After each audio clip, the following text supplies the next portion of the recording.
નમસ્કાર. આજે આપણે એક એવા અસાધારણ સુધારકના જીવનમાં ડોકિયું કરવાના છીએ જેમણે સમાજ અને આધ્યાત્મિકતા પર એક અમિટ છાપ છોડી. હા, આપણે વાત કરી રહ્યા છીએ ભગવાન સ્વામિનારાયણની. તો ચાલો એમની આ અદ્ભુત સફરને નજીકથી જાણીએ. અને શરૂઆત જ આ સવાલથી થાય છે. ખરેખર વિચારવા જેવી વાત છે ને કે માત્ર 11 વર્ષનો એક નાનકડો છોકરો કેવી રીતે આટલો મોટો સમાજ સુધારક બની શક્યો? આ એક જ સવાલ આપણને એમની આખી અવિશ્વસનીય ગાથાના મૂળ સુધી લઈ જાય છે. તો દરેક મહાન વાર્તાની જેમ આ વાર્તાની શરૂઆત પણ એક બાળકથી થાય છે. એમનું નામ હતું ઘનશ્યામ. એમનો જન્મ એવા સમયે થયો હતો જ્યારે આપણો સમાજ જાણે અંધકાર અને કેટલાય કુરિવાજોમાં ફસાયેલો હતો અને એને એક નવી દિશાની સખત જરૂર હતી. તો આ હતા આપણી વાર્તાના નાયક ઘનશ્યામ પાંડે. જન્મ 1781માં છપૈયા ગામમાં. હવે જરા કલ્પના કરો, ફક્ત 11 વર્ષની ઉંમરે એમણે એક એવો નિર્ણય લીધો જેણે ઇતિહાસ બદલી નાખ્યો. જ્ઞાનની શોધમાં, સત્યની શોધમાં એમણે પોતાનું ઘર છોડી દીધું.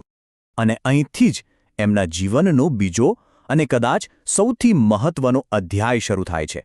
એક એવી યાત્રા જેણે ઘનશ્યામને નીલકંઠ વર્ણે બનાવ્યા. અને મારો વિશ્વાસ કરો, આ કોઈ સામાન્ય યાત્રા નહોતી. આંકડા સાંભળીને જ કદાચ નવાઈ લાગશે. 7 વર્ષ, 12,000 કિલોમીટર, અને એ પણ પગપાળા. આ માત્ર શારીરિક પ્રવાસ નહોતો દોસ્તો, આ તો કઠોર તપ અને ઊંડા અધ્યયન દ્વારા આત્માને જાણવાની એક ગહન યાત્રા હતી. ચાલો આ ટાઈમલાઈન પર એક નજર કરીએ તો આખી વાત સ્પષ્ટ થઈ જશે. 1781માં જન્મ, 1792માં એટલે કે 11 વર્ષની ઉંમરે ગૃહત્યાગ.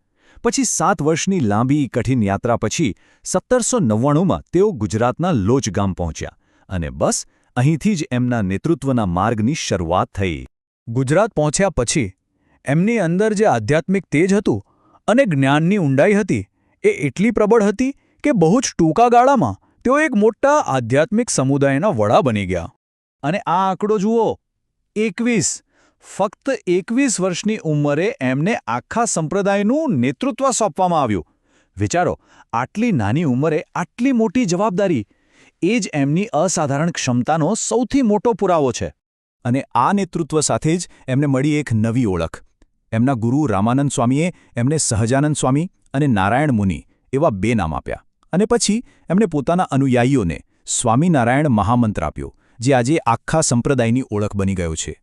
એક સાચા નેતા તરીકે એમણે ખાલી ઉપદેશો જ ના આપ્યા, પણ એમના અનુયાયીઓને જીવન જીવવા માટે એકદમ સ્પષ્ટ રસ્તો પણ બતાવ્યો. એ માટે એમણે કેટલાક નક્કર સિદ્ધાંતો અને ગ્રંથોની સ્થાપના કરી. ચાલો જોઈએ કે એ શું હતા. તેમણે મુખ્યત્વે 2 અદ્ભુત ગ્રંથોની ભેટ આપી. એક છે શિક્ષાપત્રી, જેમાં 212 શ્લોકોમાં રોજિંદા જીવન કેવી રીતે જીવવું એની ચાવી છે. અને બીજું છે વચનામૃત, જે એમના ઉપદેશો અને સંવાદોનો સાર છે. આ ગ્રંથો આજે પણ લાખો લોકો માટે પથદર્શક છે. અને જુઓ, એમનો ઉપદેશ ખાલી મોટી મોટી આધ્યાત્મિક વાતો પૂરતો નહોતો, પણ એકદમ વ્યવહારુ હતો. એમણે સાધુઓ અને સામાન્ય ગૃહસ્થો બંને માટે આ 5 મૂળભૂત નિયમો બનાવ્યા, જે એક સારા અને નૈતિક જીવન જીવવા પર ભાર મૂકે છે. તો આ તો થઈ આધ્યાત્મિક વાતો. પણ સ્વામિનારાયણનું સૌથી મોટું પ્રદાન કદાચ એમના ક્રાંતિકારી સામાજિક કાર્યોમાં હતું. 19મી સદીના ભારતમાં એમણે જે કામ કર્યું એ ખરેખર અકલ્પનીય હતું. જરા એ સમયના સમાજની કલ્પના કરો તો. સતી પ્રથા, દીકરીને જન્મતા જ મારી નાખવાનો રિવાજ એટલે કે દૂધ પીતી પ્રથા, યજ્ઞોમાં નિર્દોષ પશુઓની બલિ. આવા ભયંકર વાતાવરણમાં એમણે સ્ત્રીઓના અધિકારો માટે, અહિંસા માટે અને સમાજને વ્યસનમુક્ત કરવા માટે જે અભિયાન ચલાવ્યું એ કોઈ સામાજિક ક્રાંતિથી ઓછું નહોતું.